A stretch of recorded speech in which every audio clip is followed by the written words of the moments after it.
Settlers in Jamestown bought their first African slaves from Dutch traders back in 1619.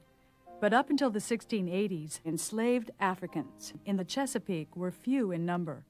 And initially they're treated much the same as indentured servants.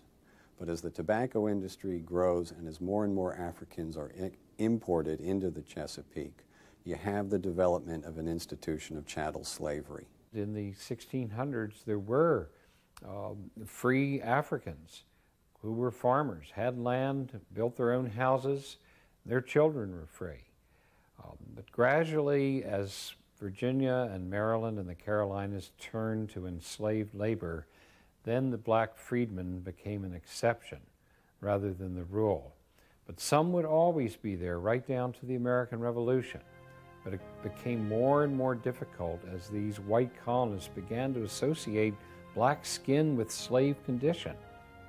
Color becomes the great dividing line. There have been other dividing lines before, religion, what have you. Color becomes the great dividing line for English living in the New World. Race matters more here than it does anywhere else.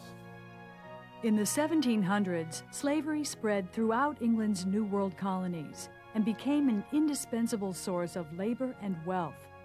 For the British Empire, black gold, as some called it, became a commodity second in value only to sugar.